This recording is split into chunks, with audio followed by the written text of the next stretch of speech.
이사야 58장 3절로 9절 말씀.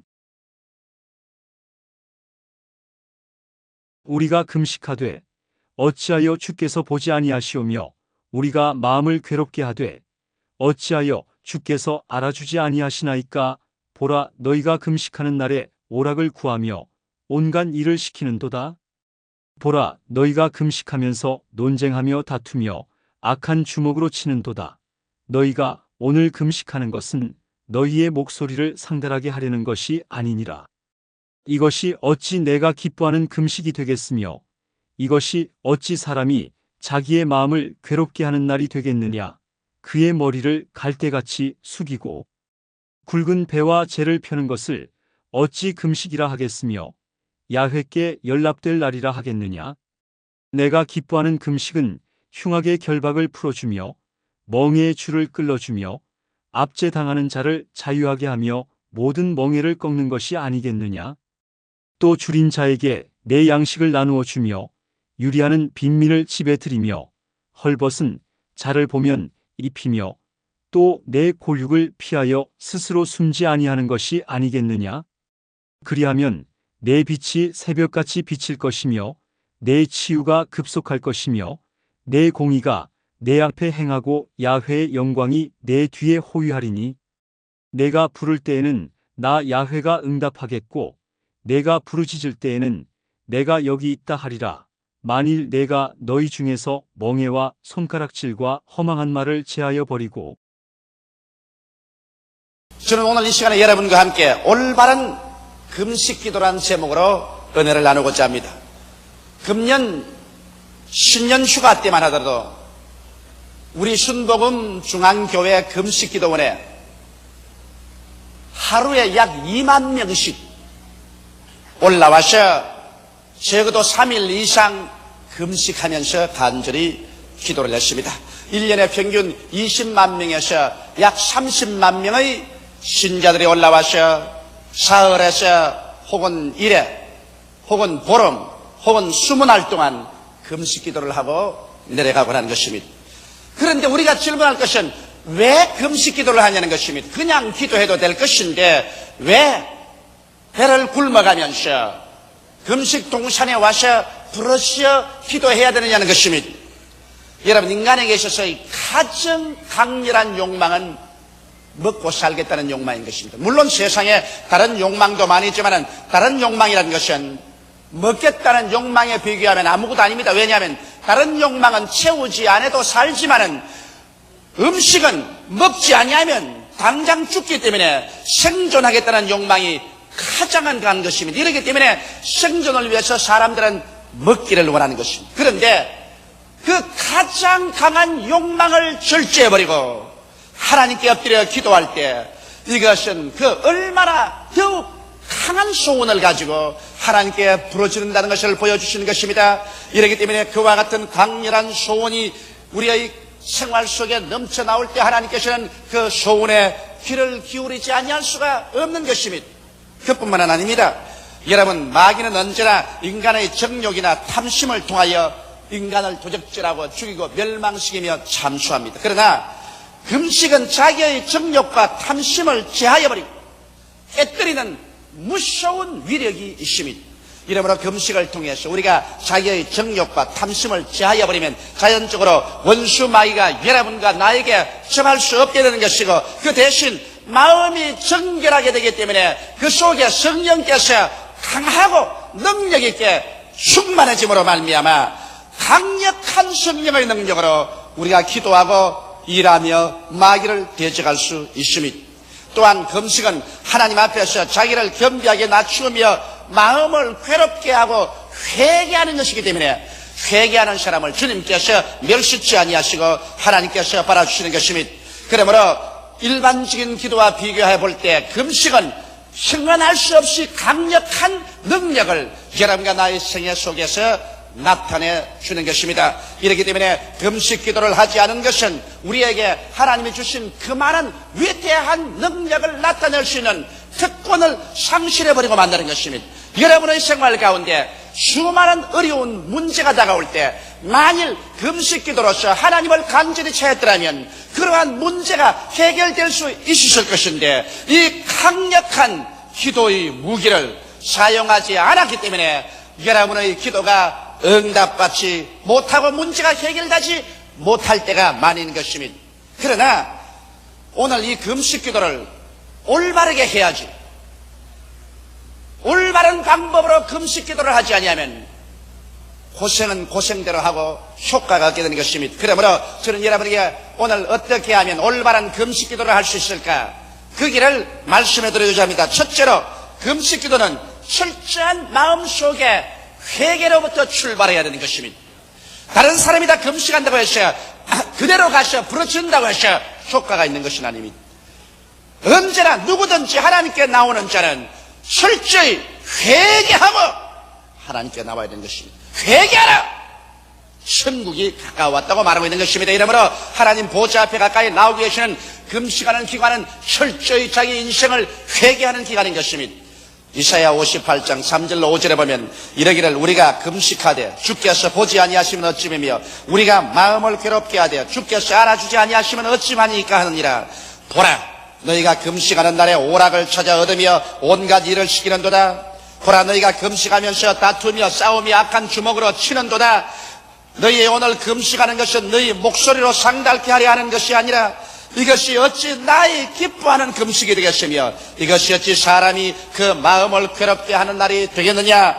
그 머리를 갈대같이 숙이고 굵은 배와 죄를 펴는 것을 어찌 금식이라 하겠으며 여호와께 연락될 날이라 하겠느냐. 여기에서 하나님께서는 회개하지 않은 마음으로 형식과 의식만 차리고 금식한다고 나온 데서 신랄하게 꾸짖고 계신 것입니다. 이러기 때문에 우리는 금식하러 나올 때 어떠한 마음의 준비가 필요할까요? 이 성경은 밝히 말하기를 금식날에 오락을 취하지 말라고 했습니다. 여러분, 금식하러 나온 사람이 금식날 금식하면서 세상 잡지 들여다보고 텔레비전의 프로그램 보고서 허허얗고 웃으면서 즐기고 그리고 세상의 농담 잡담하고 이렇게 하는 금식은 무효가 되어버리고 마는 것입니다. 금식이란 하나님 앞에 자기를 겸비하게 낮추는 시간인데 금식하면서 이 세상 오락을 가진다는 것은 상상할 수 없는 일인 것입니다. 그것은 금식을 무효로 해버리고 마는 것입니다. 그뿐 아니라 금식하면서 온갖 일을 다 하고 또 다른 사람에게 이 일, 저 일 시키면서 금식한다는 것은 효과가 없습니다. 성경에는 온갖 일을 거치고 하나님께만 집중할 것을 강요하고 있는 것입니다. 사람들은 금식하면서 세상 일도 같이 하고 있는데 나는 그것에 대한 효과를 의심합니다. 금식하면서 나의 모든 일 다 해가고 사업을 같이 하고 세상 육신의 정욕, 안목의 정욕, 이성의 장애에 휩쓸려 살면서 그러면서 나는 금식한다고 하는데 이 금식은 효과가 없는 것입니다. 여러분께서 금식하려면 적어도 사흘 이상 혹은 열흘 휴가를 내셔. 그래서 일단 여러분의 일터를 떠나고 사람들에게 일을 시키는 이 모든 일을 떠나셔. 소위 우리 순복음 중앙교회 금식기도원 같은 곳에 고요히 가서 하나님의 엎드려서 마음을 다하고 뜻을 다하고 목숨을 다하여 주님께 집중해서 기도하는 이러한 일이 있어야지. 세상 속에 살면서 그대로 세상에 묻혀 있으면서 금식을 할 수는 없는 것이고 그 효과가 나지 않습니다. 또 나아가서 금식을 한다면서 서로 모여가지고서 혼모 술수를 쓰고 서로 다투고 서로 물고 찢고 비난하고 공격하는 이러한 말을 해가면서 아무리 금식해봤자 소용이 없습니다. 금식할 때 철저히 미워한 것을 회개하며 분노한 것을 회개하며 사람들을 정죄한 것을 모두 다 마음속에서 회개하고 그래서 용서하는 마음에 가득 차 있어야 금식의 효과를 발생하는 것입니다. 이렇기 때문에 무조건 나가서 엎드려 금식만 한다고 해서 하나님께서 금식을 연락해 주시는 것은 아닙니다. 금식하기 전에 여러분의 마음속에 준비하는 과정이 반드시 있어야만 하는 것입니다. 그러므로 금식하는 날에는 오락을 취하지 마십시오. 금식한 날에는 일체의 모든 개인적인 것이나 사회적인 일을 거치고 하나님께만 집중하십시오. 금식할 때 여러분 싸우며 다투며 악한 주먹으로 침해하는 것 거치고 남을 미워한 것, 남을 저주한 것, 정죄한 것, 모든 분쟁한 것을 철저히 회개하고 하나 없이 용서해주고 주님 앞에 엎드려서 겸비하게 낮아지며 부르짖는 기도를 하게 될 때 여러분께서는 하나님의 응답을 받을 수 있는 자리에 들어갈 수가 있습니다. 그러면 둘째로 이제 금식하는 목적이 무엇인지 우리는 알아봐야 되는 것입니다. 사람들은 남이 금식하니까 나도 따라서 해보자. 그래서 금식하는 사람도 있습니다만 안 하는 것보다는 낫겠죠. 그러나 금식을 할 때는 금식이 어떠한 효과를 가져오며 어떠한 능력을 그 안에 가지고 있다는 사실을 분명히 알고 금식해야 되는 것입니다. 그러면 금식의 효과는 무엇일까요? 이사야서 58장 6절에 보면 나의 기뻐하는 금식은 흉악의 결박을 풀어주며 멍에의 줄을 끌어주며 압제당하는 자를 자유케 하며 모든 멍에를 끊는 것이 아니겠느냐, 이렇게 하나님께서 선포하고 계십니다. 그러므로 금식 속에 포함되어 있는 능력을 우리는 오늘 알아봐야 할 것입니다. 먼저 금식 속에는 흉악의 결박을 끌어준다는 그러한 약속이 있는 것입니다. 흉악의 결박이라는 것은 흉악한 귀신의 결박을 말하는 것입니다. 이 세상에는 귀신이 와서 도둑질하고 죽이고 멸망시키는 것입니다. 사도 베드로도 말하기를 경성하라 깨어라, 너희 대적마귀가 우는 소재같이 두루다니며 삼킬 자를 쳐나니 너희는 믿음을 굳게 하여 저를 대적하라고 말하는 것입니다.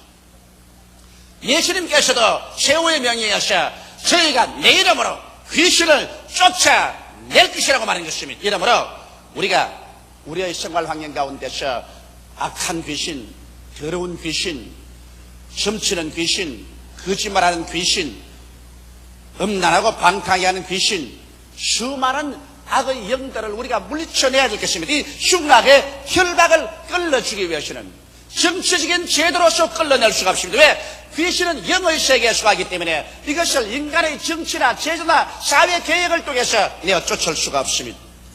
오늘 여러분 대기 오염을 우리는 걱정하고 있습니다. 우리는 공해로 말미암아 수질이 나빠지는 것을 걱정하고 있습니다. 그러나 오늘 사람들은, 오늘 사회가, 오늘날 우리 개인의 생활과 가정이 원수 귀신으로 말미암아 정신적인 부패와 오염을 가져와서 개인이 파괴되고 가정이 파괴되고 자녀들이 부패하게 된 것에 대해서는 손을 쓰지 못하고 있습니다. 이러한 일은 인간의 힘으로 안 됩니다. 이것은 우리 구주 나사렛 예수 그리스도의 능력 이외에는, 우리를 정하게 할 도리가 없고 예수 그리스도의 성령의 능력 이외에는 여러분과 나를 정결케 할 힘이 이 세상에는 없는 것입니다. 이러므로 우리가 이 그리스도 예수의 정결케 하는 능력과 성령의 자유케 하는 힘을 충분히 제대로 발휘하기 위해서는 금식 기도를 해야 되는 것입니다. 여러분 성경 말씀 보면 예수님께서 9 제자를 산 아래 두시고 베드로와 야고보와 요한 세 사람 데리시고 변화산성에 올라가서 예수님이 기도할 때 그 모습이 태양빛같이 변화되었습니다. 그때 모세와 엘리야가 나타나서 예수님과 대화하셨습니다. 베드로와 야고보와 요한은 크게 감동을 입었습니다. 그러고 난 다음 예수님께서 산 아래로 내려 가져가셔서 같이 내려오니까 이 9 제자들이 대단히 곤경해졌습니다. 여기에 바리새 교인, 사두개 교인, 율법사들이 그들을 둘러싸고 논쟁을 벌였는데 제 아들이 당황해서 말을 하지 못합니다. 그 곁에는 한 남자가 무섭게 귀신 들려 정간으로 고치는 아들을 데리고 와서 탄시라고 있었습니다. 왜냐하면 제자들이 그 귀신을 쫓아내려고 온갖 힘을 다 쓰고 애를 썼으나 귀신을 쫓아내지 못하고 실패하고 마는 것입니다. 그들은 이제 모든 사람들에게 손가락질을 당하고 아예 코너에 몰려 있었습니다. 그럴 때 예수님께서 오시니까 그 어린아이의 아버지가 뛰어와서 주님이여, 내 아들이 귀신 들려 물에도 넘어지고 불에도 넘어지나이다. 할 수 있거든 내 아들을 도와주소서라고 했었습니다. 그때 예수께서 할 수 있거든이 무슨 말이냐, 믿는 자에게는 능치 못하심이 없다 하시고 그 아이를 향하여 꾸짖으십니다. 이 기먹고 벙어리 된 귀신아, 이 아이에게서 나오고 다시 들어가지 말라. 이 아이가 큰 소리를 부르고 경련을 일으키면서 땅에 떨어져 입에서 거품을 흘리더니 죽은 자가 되었습니다. 사람들이 죽었다며 예수께서 일으키며 맑게 살아서 올바른 정신이 되었습니다. 예수님께서 집에 들어오니 제 아들이 나와서 주님 주위에서 고요히 물으셨으면 주여 어찌하여 우리는 귀신을 쫓아내지 못하였나이까? 이럴 때 예수께서 마태복음 17장에 말씀하시기를 이런 이유는 기도와 금식 이외에는 나가지 아니하니라고 말씀하신 것입니다. 이렇기 때문에 우리가 흉악의 결박을 풀어주기 위해서는 우리의 생활 속에 금식해야 되는 것입니다. 원수 마귀가 여러분에게 다가와서 여러분을 도적질하고 죽이고 멸망시키는 일을 행할 때, 그럴 때가 오면 여러분께서 금식해서 주님께 부르짖고 마귀를 대적할 때 마귀의 흉악의 줄은 그 앞에서 끊어져 버리고 마는 것입니다. 오늘날 사회, 도시화되고 산업화된 사회, 경쟁생활 속에서 사람들은 이리 쫓기고 저리 쫓기면서 그만 염려와 근심으로 말미암아 마음에 강박관념이 꽉 들어갑니다. 나는 일하다가 실패한다, 나는 패배한다, 직장을 잃을 것이다, 생계를 이어가지 못할 것이다, 가족들을 돌봐주지 못할 것이라는 이런 공포와 혹은 미움과 분노로 말미암아 강박관념이 되어서 그것이 마음이 억압되고 그것이 우울증으로 변화되고 그로 말미암아 정신신경계통의 질환을 일으키고 마귀에게 잡혀서 오늘 정신적인 질환에 걸린 사람이 한두 명이 아닙니다. 얼마 전에도 정신질환에 걸린 학생이 강의하고 나오는 교수를 모 대학에서 칼로 찔러서 그 자리에서 직살하게 만들어버리고 말한 것입니다. 이 얼마나 두려운 세계인 것입니다. 그렇기 때문에 오늘날 우리에게는 주 예수를 믿고 하나님 앞에 금식하고 부르짖어서 흉악의 줄을 끌어주는 이러한 일들이 있어야 되겠습니다. 그 다음에 성경은 말하기를 금식은 멍에의 줄을 끌어준다고 말한 것입니다. 멍에의 줄이라는 것은 무엇일까요? 우리가 세상에 살면서 죄악의 멍에 및 나쁜 성격의 멍에에 묶인 사람이 많습니다. 어떠한 사람은 성격이 나빠서 언제나 성내고 화를 내는 그런 사람이 있습니다. 아무리 고치려도 고치지 않습니다. 어떠한 사람은 나쁜 죄악에 빠졌습니다. 음란하고 방탕하는데 아무리 회개해도 또 음란하고 방탕합니다. 개가 토했던 것을 도로먹고 돼지가 씻고 난 다음에 수렁에 도로 들어가듯이 이런 사람은 자기의 습관을 고치지 못합니다. 나도 이런 사람과 많이 신앙 상담하고 기도해봤는데 이런 사람들마다 몸부림치 말합니다. 목사님, 나는 정직합니다. 나는 올바르게 살고 싶습니다. 깨끗하게 살고 싶습니다. 그러나 나는 힘으로도 안 되고 능으로도 안 됩니다. 나는 어찌해야 됩니까? 나는 피가 나쁩니까? 조상이 잘못되었습니까? 유전이 잘못되었습니까? 탄식합니다. 그 사람들은 더러운 귀신에 묶인 것입니다. 이 죄악의 멍에 및 나쁜 성격의 멍에는 여러분 금식과 기도로 말미암아 꺾여버릴 수가 있는 것입니다. 이러므로 말미암아 멍에란 또한 관심 및 중독의 멍에도 있는 것입니다. 오늘 수많은 사람들이 담배 중독에 걸리고 술 중독에 걸리는 사람들도 있습니다. 아편 중독에 걸리고 젊은 사람들은 마약 중독에 걸려서 고생하고 있습니다. 이러한 중독은 의학적으로도 좀처럼 풀려나지 않습니다. 그러나 놀랍게도 하나님께 나와서 금식하고 주님께 부르짖게 하면 이러한 중독들이 꺾어지고 멍에가 떠나가고 마는 것입니다. 또 나아가서 우리는 세상에 염려와 근심의 멍에가 많지 않습니까? 이 수고하고 무거운 짐을 어떻게 우리가 제낄 수가 있겠습니까? 우리가 금식하고 기도할 때 이 염려와 근심의 짓누른 멍에가 꺾어지고 마는 것입니다. 나아가서 성경은 압제당하는 자를 자유케 한다고 말했습니다. 압제당하는 것이 무엇일까요? 사도행전 10장 38절에 하나님께서 나사렛 예수에게 성령과 능력을 기름 붓듯 하였으며 저가 두루 다니시며 착한 일을 행하시고 마귀에게 눌린 모든 자를 고치셨다고 말한 것입니다. 오늘날 마귀에게 압제되어서 수많은 사람이 이 스트레스에 걸려서 형언할 수 없는 육체적인 질병을 일으키고 있는 것입니다. 오늘 의사들은 말하기를 60%에서 100%까지 인간의 병은 스트레스로 말미암아 생겨난다고 말하고 있는 것입니다. 이와 같은 스트레스를 해소하는 가장 좋은 방법이 금식 기도 동산에 가서 엎드려 금식하고 하나님과 교제하면서 성령의 충만함 받을 때 이 압제, 이 스트레스가 마음에서 사라지고 자유와 평안한 마음을 얻고 놀라운 영과 마음과 몸에 치료를 얻을 수가 있는 것입니다. 그리고 성경은 모든 멍에를 꺾는 것이 아니겠는가? 인간이 사는 데 있어서 인간을 속박하는 크고 작은 문제들이 멍에와 같이 짓누를 때 우리는 금식하고 주님께 부르짖어 기도함으로 말미암아 이 멍에가 꺾어지고 자유와 해방을 주는 것을 체험할 수 있는 것입니다. 이러므로 사랑하는 성도 여러분, 여러분께서 오늘 더 많이 주님께 엎드려 금식하는 기도를 해야 될 것입니다. 성경에 보면 하나님의 위대한 일꾼들은 금식했습니다. 모세도 40주 40야를 2번이나 금식을 했었습니다. 나아가서 예수 그리스도도 40주 40야를 금식하셨으며 주의 솔돌도 어려운 일이 당할 때마다 주님께 엎드려 금식하며 기도했었으며 금식기도는 이와 같이 위대한 하나님의 능력을 우리의 생애 속에 풀어놓게 되어서 여러분과 나로 하여금 승리자가 되도록 힘을 허락하여 주시는 것입니다. 그러면 셋째번에 이와 같은 금식만 하면 될까요? 그러면 100% 효과를 발생할까요? 그렇지 않습니다. 여러분이 행하는 금식이 100% 효과를 발생하기 위해서는 그 금식의 역사가 여러분의 생활에 미쳐서 실천이 되어야 되는 것입니다. 그러면 어떻게 생활에 미쳐 실천할까요? 성경은 말하기를 여러분이 금식하면서 또 금식하고 난 다음에도 꼭 해야 될 것은 줄인 자에게 식물을 나누어 주라고 말했습니다. 나는 하나님께 복 받겠다고 금식하면서 다른 사람 굶주려 죽어가는 사람에게 무관심한다면 여러분의 그와 같은 금식은 효과를 발생할 수 없습니다. 내가 금식할 때 다른 사람 밥 못 먹고 굶주리고 부러지는 그 사람들을 생각하고 내가 능력에 미치는 한도 내에서 줄인 자에게 마음을 통하고 식물을 나누어 주는 나누어 갖기 운동을 해야 되는 것입니다. 그 다음 금식하면서도 금식하고 난 후에라도 유리하는 빈민을 내 집에 들이라고 말한 것입니다. 갈 곳 올 곳 없이 유리하고 비난하고 가난한 사람을 도와주는 일, 이것을 마음속에 우리가 늘 간직하고 있어야 되는 것입니다. 성경에 말하기를 가난한 사람을 도와주는 것은 여호와께 구워주는 것이라고 말했습니다. 하나님께 구워드리고 난 다음에 여러분 하나님의 은총과 축복을 받지 않겠습니까? 성경은 또 말하기를 제가 헛되어 가난한 사람에게 주었은즉 그 의가 영원히 있나니라고 말하셨으며 주는 자가 받는 자보다 복이 있다고 말씀하셨습니다. 이렇기 때문에 금식할 때 여러분 복을 받기 위해서는 유리하는 빈민을 내 집에 들이며 저들을 도와주어야만 하는 것입니다. 오늘 우리 예수 믿는 사람들이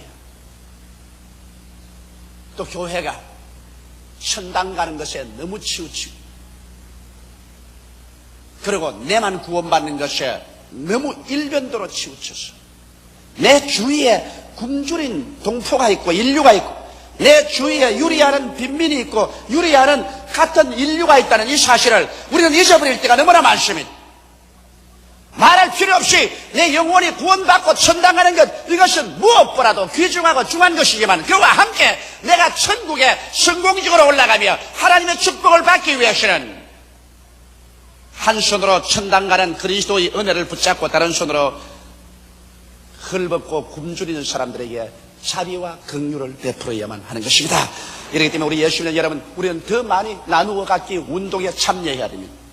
우리는 더 많이 나누어 주기 운동에 참여해야 됩니다. 우리는 1983년도에 우리 교회에서 그 교회적으로 주님 오실 때까지 나누어 갖기 운동을 시작해서 전개하고 있습니다. 여러분 가운데 수많은 사람들이 자기가 가지고 있는 옷이나 그릇이나 돈이나 음식이나 나누어 갖기 위해서 여러분께서 수천 점을 교회에 벌써 가지고 오셨고 우리는 이것을 가지고 나병 환자들에게 혹은 양로원에게 고아들에게 농어촌 교회에게 불쌍한 곳으로 지금 매일 우승하고 있습니다. 우리는 나누어 갖기 운동을 통해야 우리의 금식의 효과가 있지, 나만 잘 먹고 나만 잘 입고 나만 잘 살겠다고 하는 그런 금식은 효과를 발생하지 못합니다. 성경에 또 보면 벗은 자를 입히라고 했으니 여러분 우리는 철저히 벗은 자를 입혀야 하겠습니다. 저도 나누어 갖기 운동을 하기 전에는 내 양복장에 내가 4, 5년 전에 입었던 옷들이 걸려 있었습니다. 많이 걸려 있었습니다. 내 입기는 싫고 남 죽기는 아까운 옷들이 많이 걸려 있었습니다. 내가 볼 때마다 이야 이걸 어떻게 처리할까, 내 입기는 이제 늦었고 남을 주려니 이게 너무 아깝고 이게 어떻게 할까. 그러다가 나누어 갖기 운동을 하자 말자 속 시원하게 농장을 다 처리해버리고 마는 것입니다. 아이고 처리하고 나니까 내 양심이 편하네요. 그 이전에는 이 옷장만 걸치면 그 걸려있는 옷이 내게 고함치는 것 같았습니다. 이 사람아 너도 안 입으면서 왜 남에게 안 주노? 아이고 주기는 아까워서 안 되겠어, 좀 더 걸려있어라.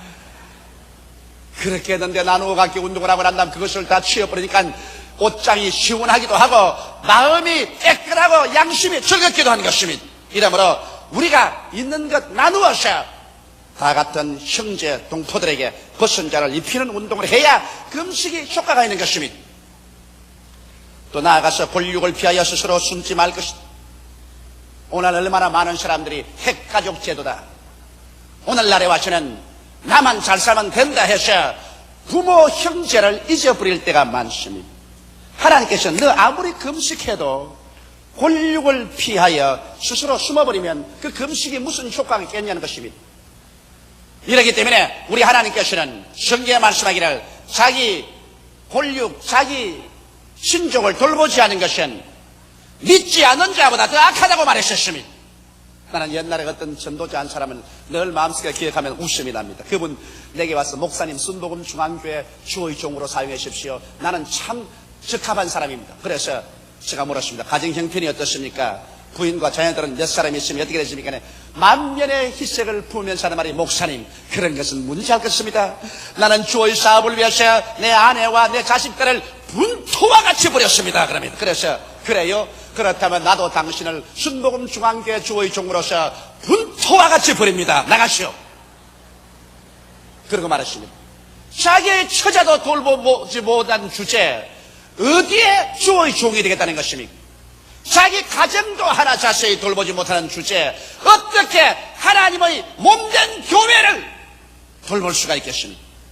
이러므로 반드시 여러분 금식의 효과를 발생하려면 권력을 피해서는 안 됩니다. 부모와 자식과 형제들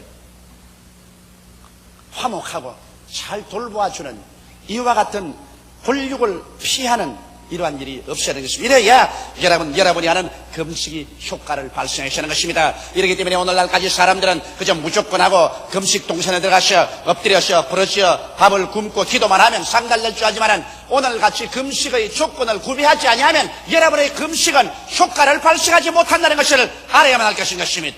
그러면 금식을 하고 난 다음 결과가 어떻게 될까요? 이와 같이 해서 금식을 하고 나면 결과는 이사야서 58장 8절로 9절에 있는 것처럼 그리하면 내 빛이 아침같이 비칠 것이며 내 치료가 급속할 것이며 내 의가 내 앞에 행하고 여호와의 영광이 내 뒤에 호위하리니 내가 부를 때 나 여호와가 응답하겠고 내가 부르실 때 말하기를 내가 여기 있다 하리라. 여러분 이와 같은 금식을 하고 나면 여러분 빛이 아침같이 비친다는 말은 여러분 진리에 대한 이해력이 아침빛같이 비친다는 것입니다. 옛날엔 성경을 읽어도 무슨 뜻인지 알 수가 없고 진리의 말씀을 들어도 무슨 말인지 모르겠는데 이와 같이 금식하고 난 다음에는 하나님께서 내 마음속에 성령으로 빛을 비치시며 하나님의 진리의 말씀이 아침빛같이 환하게 들여다보여서 마음속에 기쁨이 말할 수 없고 내 영혼이 즐거워 뛰게 되는 것입니다. 또 그 다음에는 치료가 급속히 된다고 말했습니다. 온갖 약을 따먹고 온갖 수술을 해도 안 낫던 병이 치료가 급속도로 되어서 병들이 없어지고 기적적으로 나을 것이며 의와 영광이 나타나 번영케 됩니다. 하나님이 앞에는 의로 주고 뒤에는 영광으로 옹이어서 범사에 형통하게 해주시며 그 다음에 네가 부러질 때 오냐 내가 여기 있다 대답하리라 하시니 금식의 결과로서 기도의 위대한 위력을 얻어서 기도할 때마다 응답을 받는 역사가 일어나겠다는 것입니다. 다 같이 오겠습니다. 기도드리십시다. 사랑이 많으신 우리 아버지 하나님이여, 우리 예수 믿는 사람들이 더 많이 금식하게 도와주시옵소서. 오늘 금식에서 죽었다는 소식은 못 들어도 너무 많이 먹어서 성인병에 걸려 죽었다는 소식은 신문과 방송에 언제나 납니다. 오늘날 세계는 아버지 하나님 너무 영양을 많이 섭취해서 병들어 죽는 사람이 속출하고 있습니다. 사랑이 많으신 우리 아버지, 우리가 주님 앞에 나와서 개인적으로 혹은 집단으로 금식하며 주님께 부르짖어 하나님께서 우리 속에 허락해 주신 이 위대한 성령의 능력을 나타내게 하여 주시옵소서. 이래서 우리가 힘있는 성도들이 되고 우리의 가정과 사회와 국가와 세계 속에 예수 그리스도의 영광을 가져오게 되게 도와주시옵소서. 예수님 이름 받들어 기도하옵나이다. 아멘. 누가복음 18장 1절로 8절 말씀. 예수께서 그들에게 항상 기도하고 낙심하지 말아야 할 것을 비유로 말씀하여 이르시되 어떤 도시에 하나님을 두려워하지 않고 사람을 무시하는 한 재판장이 있는데 그 도시에 한 과부가 있어 자주 그에게 가서 내 원수에 대한 나의 원한을 풀어주소서 하되 그가 얼마 동안 듣지 아니하다가 후에 속으로 생각하되 내가 하나님을 두려워하지 않고 사람을 무시하나? 이 과부가 나를 번거롭게 하니 내가 그 원한을 풀어주리라. 그렇지 않으면 늘 와서 나를 괴롭게 하리라 하였느니라. 주께서 또 이르시되 불의한 재판장이 말한 것을 들으라. 하물며 하나님께서 그 밤낮 부르짖는 택하신 자들의 원한을 풀어주지 아니하시겠느냐? 그들에게 오래 참으시겠느냐? 내가 너희에게 이르노니 속히 그 원한을 풀어주시리라. 그러나 인자가 올 때에 세상에서 믿음을 보겠느냐 하시니라. 오늘 저는 여러분과 함께 응답받는 기도란 제목으로 은혜를 나누겠습니다. 미국의 대각성과 부흥운동을 일으켰던 조나단 에드워드는 이런 말을 했습니다. 기도는 우리가 살면서 숨 쉬는 것처럼 믿음이 자연스럽게 표현되는 것이라고 했습니다. 그러므로 믿음이 있는 사람은 자연적으로 기도하게 된다는 것입니다. 위대한 설교가였던 크리소스톰은 기도는 만복의 뿌리이자 근원의 어머니라고 말했었습니다. 우리 성도들에게는 기도는 생명의 호흡입니다. 숨을 쉬지 않으면 육체가 죽습니다. 기도하지 않으면 영혼이 죽습니다. 기도는 여러 가지 형태가 있지만 오늘 우리의 삶의 필요를 채워주시는 기도를 한번 알아보고자 하는 것입니다. 어떻게 하면 우리가 하나님께 기도하고 응답을 받을 수 있느냐는 것입니다. 꼭 응답이 필요하지 않은 기도도 많이 있어요. 감사하고 찬양하는 기도, 하나님께 영광 돌리는 기도,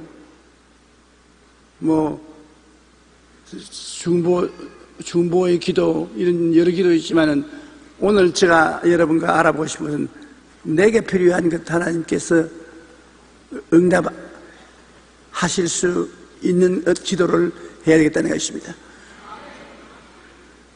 첫째로 내가 기도 응답을 받으려면은 응답을 받겠다는 뜨거운 마음의 소원이 있어야 되는 것입니다. 제일 중요한 것이 하나님께 응답받아야 된다는 마음의 열정이 있어야 되는 것입니다. 마음의 열정이 없으면 아무것도 안 돼요. 철야도 나가고 기도원에도 올라가고 새벽기도도 나가고 마음이 열정으로 꽉 들어 차야 기도가 응답되는 것입니다. 마음의 열정이 있을 뿐 아니라 분명한 목표가 있어야 되는 것입니다. 마태복음 6장 7절에 또 기도할 때 이방인과 같이 중언부언하지 말라. 정신없이 이 말 저 말 하지 말고 목표를 두고 분명한 목표를 향해서 뜨겁게 기도하라. 히브리서 11장 1절에 믿음은 바라는 것들의 실상이라고 말했습니다. 실상이 뚜렷해야 되는 것입니다. 오늘 주님께서 말씀하신 데 보면 누가복음 18장 3절에 그 도시에 한 과부가 있어 자주 거기 가서 내 원수에 대한 나의 원한을 풀어주었어 하되, 내 원수에 대한 내 원한을 풀어주소서. 아주 분명합니다. 막연하게 내 원한을 풀어주소서 하지 않습니다. 내 원수에 대한 나의 원한을 풀어주소서. 분명한 요구를 해드린 것입니다. 오스트리아 빈 대학의 보울러 박사는 역사적으로 위대한 인물 200명을 선정하여 이들의 삶을 연구조사해 보았습니다. 그 결과 그들이 인생에서 성공하여 위대한 인물이 될 수 있었던 것은 단지 머리가 좋아서가 아니라 인생의 목표가 분명했다는 것입니다. 목표가 분명하니까 이분들이 인생에 성공했다는 것입니다.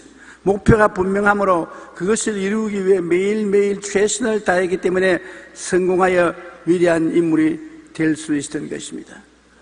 삶의 목표가 분명해서 목표를 향해 좌로나 우로나 치우치지 않고 기도하며 나갈 때 그 사람은 성공하는 인생을 이룰 수가 있습니다.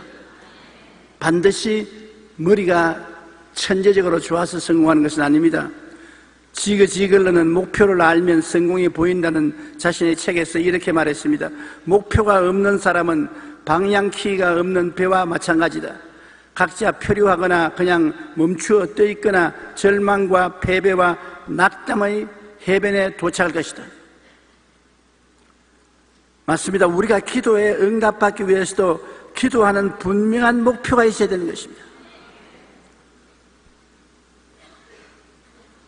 이것저것 분별 없이 기도해서는 안 되는 것입니다. 뜨거운 소원을 가지고 믿음으로 기도할 때 분명한 목표가 응답이 되는 것입니다. 그리고 기도할 때 하나님의 뜻을 거역한 죄를 회개해야 되는 것입니다. 나와 하나님 사이에 죄악의 담이 쌓여 있으면 기도해봤자 소용이 없습니다.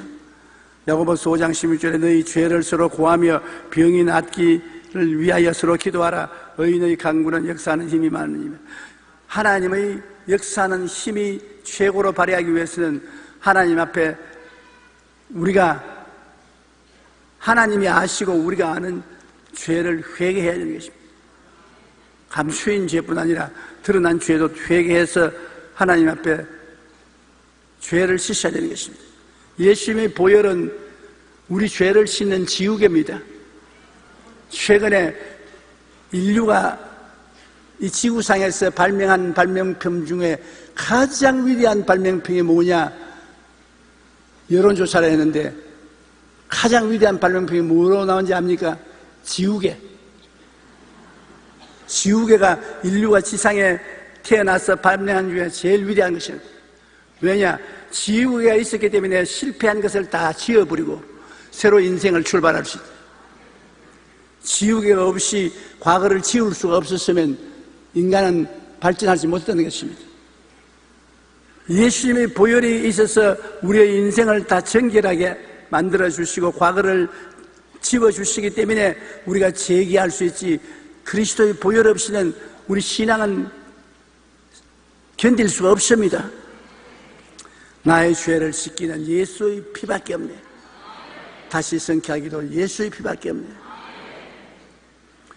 시편 51편 17절에 하나님께서 구하시는 제사는 상한 심령이라. 하나님이여 상하고 통회하는 마음을 주께서 멸시하지 아니하시리이다. 상하고 통회하는 마음을 가지고 나오면 주님께서 그 마음을 무시하지 아니하는 것입니다. 그러므로 먼저 자기가 어떠한 사람인 줄 알아야 돼요. 무조건하고 자기 고집만 부르지 말고 자기가 하나님 앞에 올바르게 선 사람인지 아닌지 자기 진찰을 해야 되는 것입니다.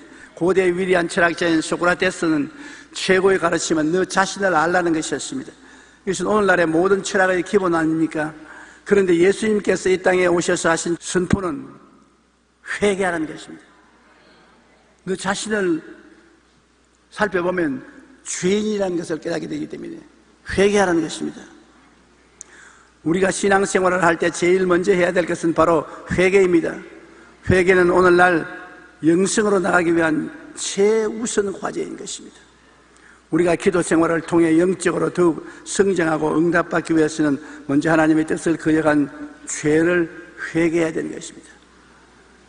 보통 우리가 불치의 병이 들어서 사형선고를 받았을 때 기도원에 가서 하는 것은 죄의 회개인 것입니다. 과거의 죄, 현재의 죄, 마음으로 지은 죄, 행동으로 지은 죄를 하나님 앞에 통회하고 자복하는 것입니다. 죄 회개는 굉장히 중요합니다.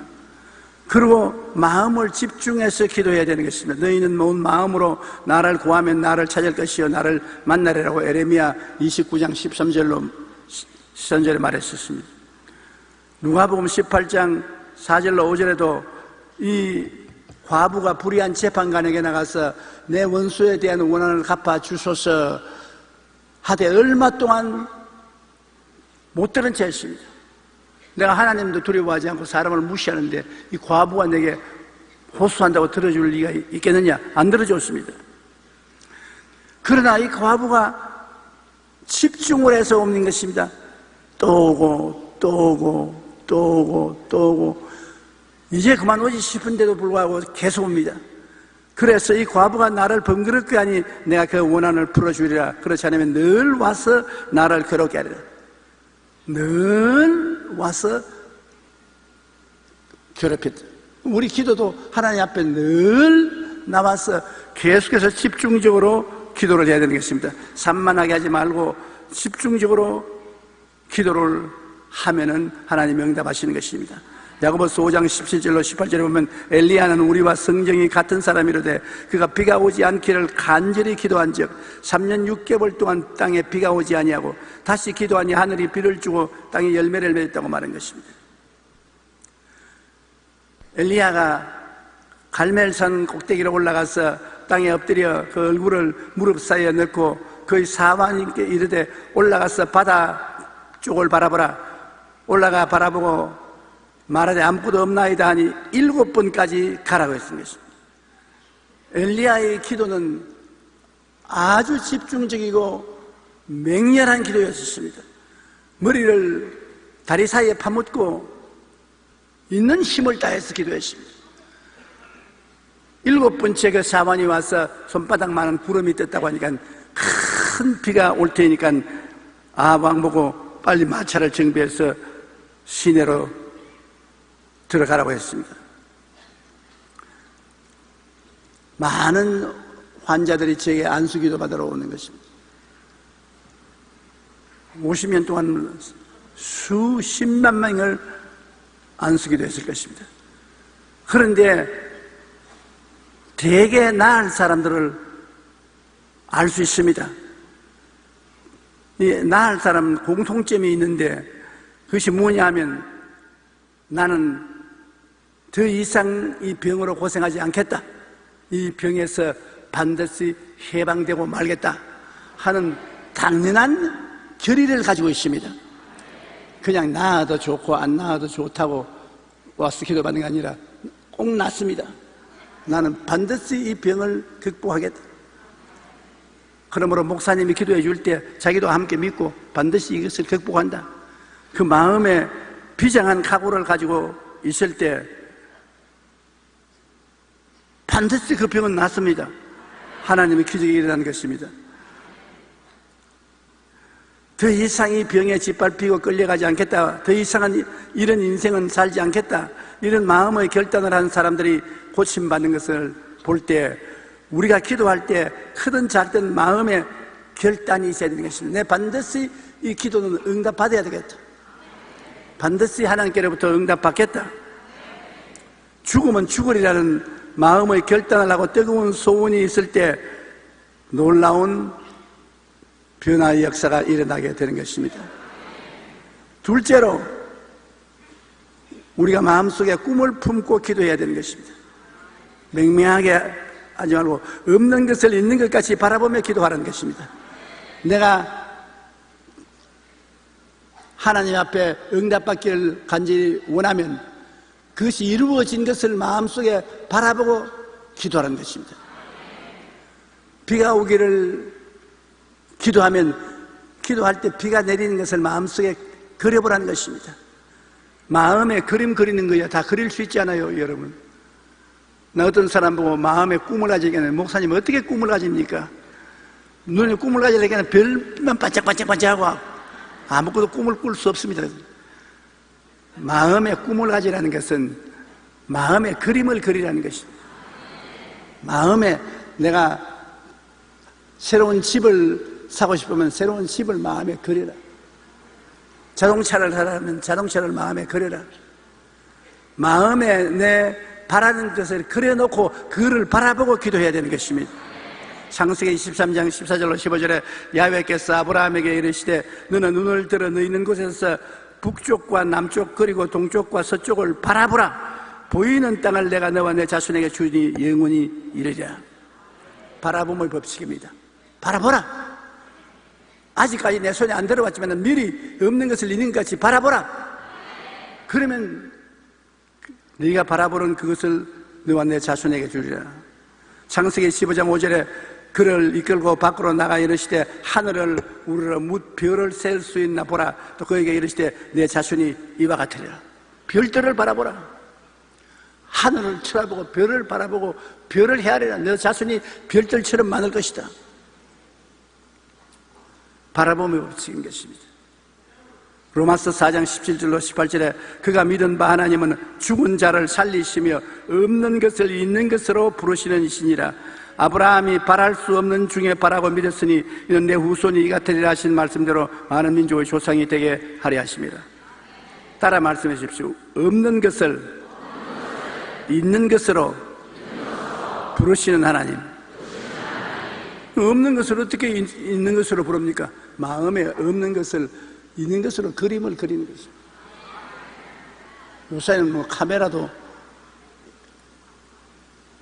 우리 전화 가져가도 핸드폰 가져가도 카메라를 찍지 않습니까?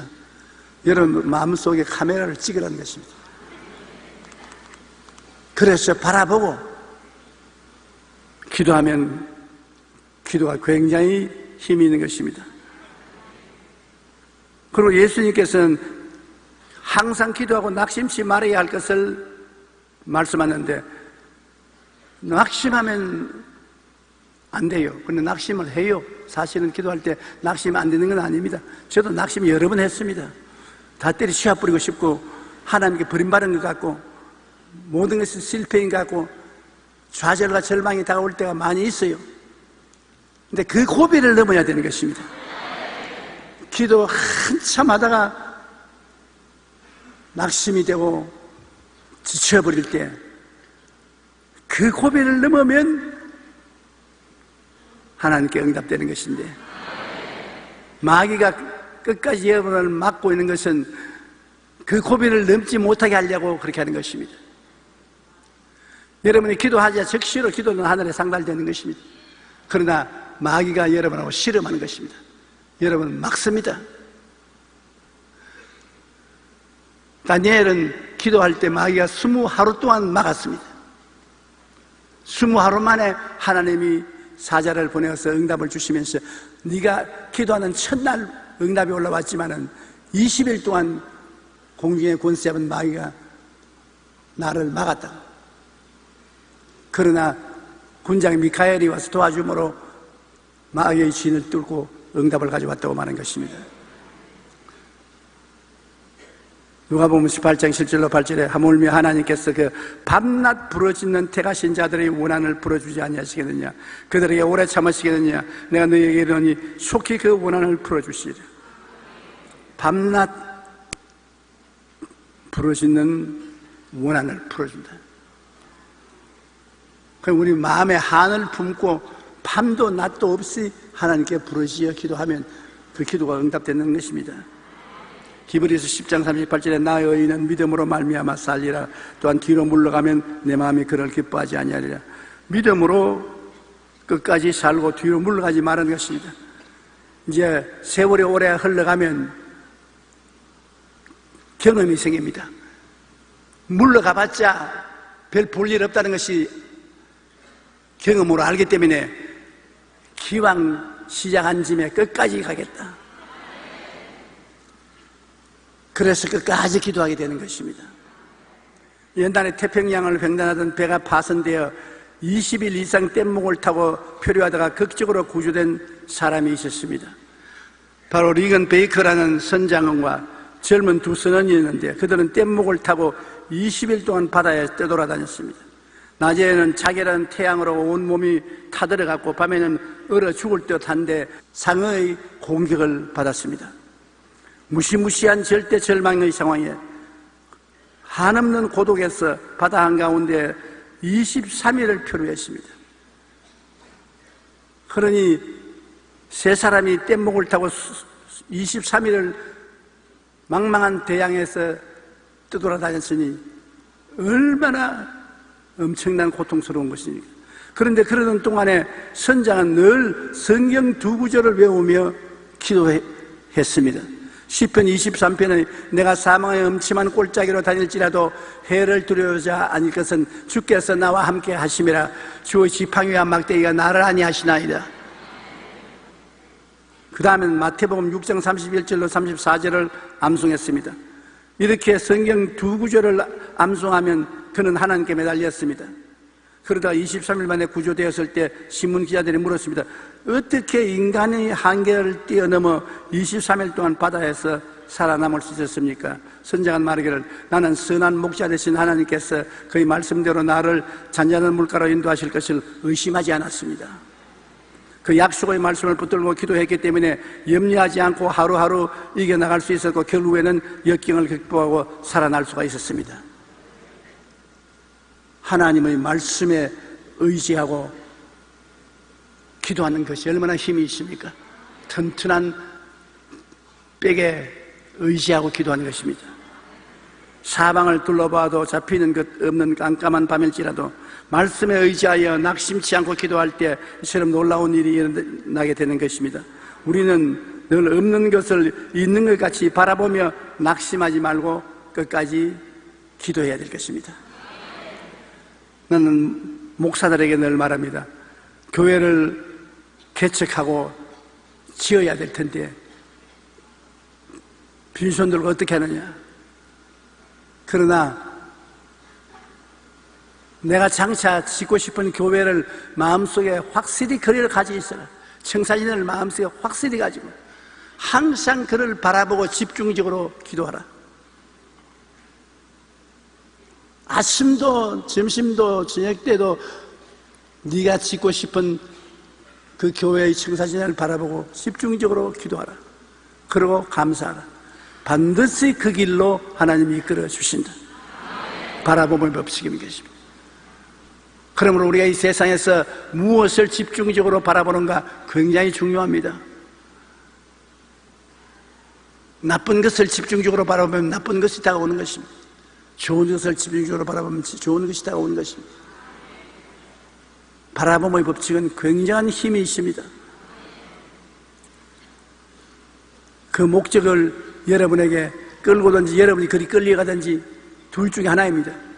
그러므로 성경에는 바라봄의 법칙을 사용한 하나님의 백성들이 많이 있습니다.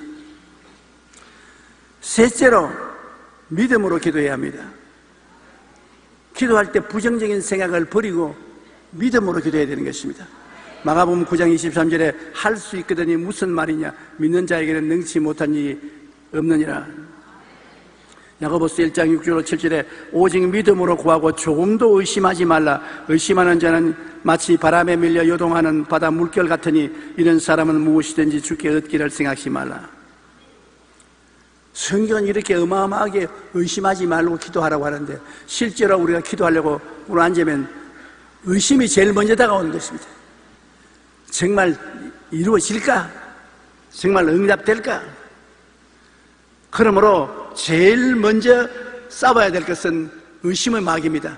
이 의심을 가져오는 사탄아 물러가라. 너희 의심 마귀는 떠나가라. 물러가라. 저도 요사이 기도하면 먼저 의심 마귀부터 쫓아냅니다. 내 마음에 의심을 가져오는 원수 마귀는 물러가라. 떠나가라. 성령이여 내 마음을 도와주셔서 의심하지 않고 기도하게 해주시옵소서. 제가 여러 번 이야기했지만 제가 늘 그 연세대 학생이 기억이 나거든요. 수대문에서 금요 기도 시간에 병자 위에 기도했는데 그분 위궤양으로 고생하는데 기도를 받고 난 다음에 볼때기 일어나더니만 목사님 예수 이름으로 내가 나았습니다. 아이고 안 믿어지네. 왜 그 사람 모습이 몇십 년이 지나도 안 잊어버렸는지 모르겠어요. 얼마나 낫기를 원해서 간절히 기도하고 목사님 위궤양이 나았습니다 하다 곧장 아이고 안 믿어지네 탄식을 하죠. 그런데 결과에 그 사람 위궤양이 나아서 신학교 들어가서 목사 되었습니다.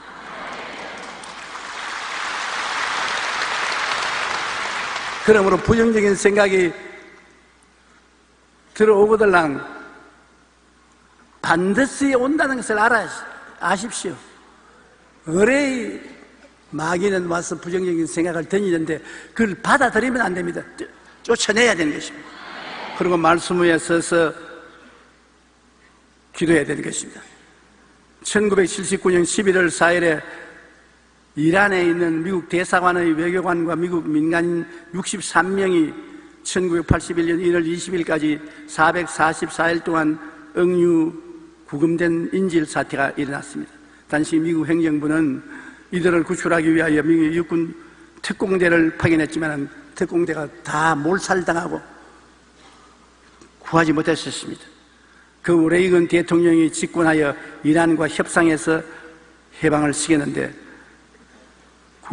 당시에 억류되었던 쿠버 양은 이런 간증을 했습니다. 처음 5개월 동안은 지옥과 같은 생활을 했습니다.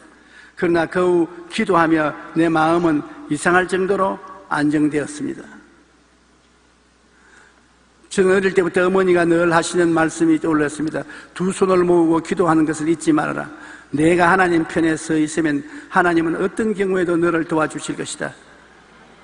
5개월 후 저는 스위어터 양과 함께 있도록 허락되었는데 우리는 함께 기도하고 신앙에 대해 이야기했습니다. 이러한 감옥 생활은 저에게 더 이상 지옥이 아니라 믿음을 더욱 크게 하여 저희 일생을 바꾸어 놓는 성장의 천국이 된 것입니다. 똑같은 감옥인데 처음 5개월 동안 생지옥이었다가 그 다음 신앙생활 속에 깊이 들어가니까 천국으로 변했다. 똑같은 것이 지옥이 되기도 하고 또 천국이 되기도 하는 것입니다. 늘 긍정적인 생각을 가지고 믿음으로 끝까지 기도할 때 응답은 반드시 다가오는 것입니다. 기도할 때 과연 이게 응답이 오겠는가? 그렇게 생각하면 안 됩니다. 하나님은 기적을 행하시는 하나님인 것입니다. 성경에 엘리사의 예언을 듣고 왕의 신하가 하나님이 하늘에 창을 낸들 그런 일이 일어나려고, 왜 이스라엘이 적군에게 포위당해서 굶주려 죽게 됐을 때 그때 엘리사가 말하기를 네가 눈으로 그것을 보기는 보지만은 먹지는 못하리라. 뭐냐면 내일 이맘때면 밀가루와 보리가 천지에 가득할 것이라고 그렇게 예언했거든요. 그때 기적을 믿지 않는 총리 대신을 보고 엘리사가 하는 말은 내가 눈으로 보아도 먹지는 못하리라. 그거 총리 대신이 물은 질문은 하느님이 기적을 낸들 어떤 그런 일이 있을 수 있느냐. 여러분, 하나님은 기적을 행하시는 것입니다. 기적이 없는 하나님은 하나님이 아니십니다. 나와 똑같을 바에야 뭔 하나님이 됩니까? 하나님은 기적을 행하시지요. 마가복음 11장 23절로 24절에 내가 진실로 너에게 이르노니 누구든지 산들어 들리어 바다에 던져라 하며 그 말하는 것이 이루어질 줄 믿고 마음에 의심하지 아니하면 그대로 되리라. 그러므로 내가 너희에게 말하노니 무엇이든지 기도하고 구한 것은 받은 줄로 믿으라. 그리하면 너희에게 그대로 되리라. 엄청난 약속 아닙니까? 아예 믿음으로 기도하고 난 다음에는 받은 줄로 배짱 있게 믿으라는 것입니다. 없는 것을 있는 것 같이 믿으라는 것입니다. 기적이 일어난다고 생각하면서 기도해야 되는 것입니다. 고린도전서 2장 9절에 하나님이 자기를 사랑하는 자들을 위하여 예비하신 모든 것은 눈으로 보지 못하고 귀로 듣지 못하고 사람의 마음으로 생각지도 못했다는 것 같으니라. 하나님께서는 벌써 기도 응답을 예비해 놓고 계신 것입니다. 히브리서 11장 6절에는 믿음이 없이는 하나님을 기쁘시게 못하느니 하나님께 나아가는 자는 반드시 그가 계신 것과 또한 그가 자기를 찾는 자들에게 상 주시는 이심을 믿어야 할지니라. 우리 하나님과 믿는 성도들과의 관계는 믿음이 그 연결줄인 것입니다. 믿음을 통하지 않고는 아무것도 이루어지지 않는 것입니다. 우리 한국 속담에 계란으로 바위를 친다는 말이 있지 않습니까? 이 말은 절망적인 상황에 처한 일을 보고 도저히 이 일은 성공 못한다. 계란으로 바위를 치는 것 같다. 그런데 얼마 전에 텔레비 인터뷰를 하는 사람이 내게 와서 카메라를 대놓고 믿음이 뭡니까? 간단히 말하십시오. 복잡하게 말하면 우리 시청자들이 모르니까 간단히 말해 주십시오. 그래서 제가 계란으로 바위를 치면 어떻게 됩니까? 계란이 깨지죠. 천만에 바위가 깨져요.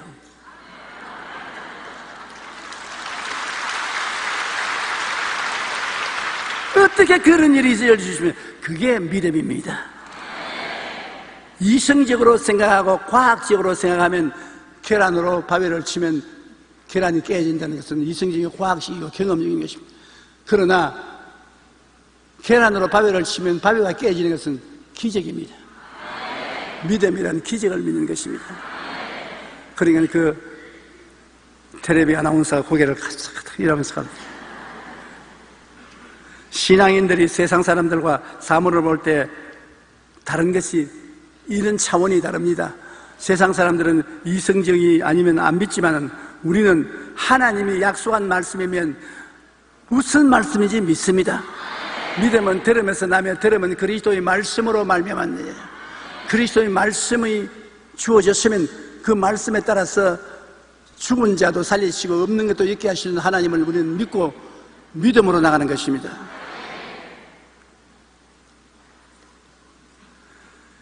넷째로 우리가 기도할 때 감사를 넘치게 하며 기도해야 되는 것입니다. 기도할 때 많이 감사해야 돼요. 하나님께는 감사를 드려야 하나님이 기뻐하시는 것입니다.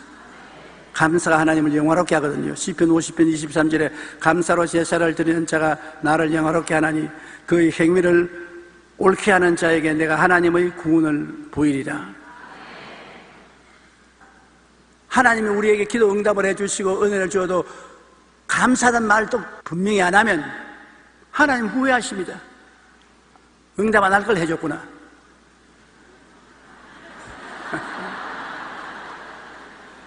그러므로 하나님께 감사를 많이 해야 돼요.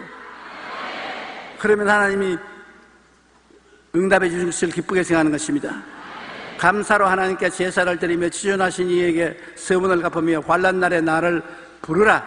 내가 너를 건지리니 내가 나를 영화롭게 하리라고 말하는 것입니다.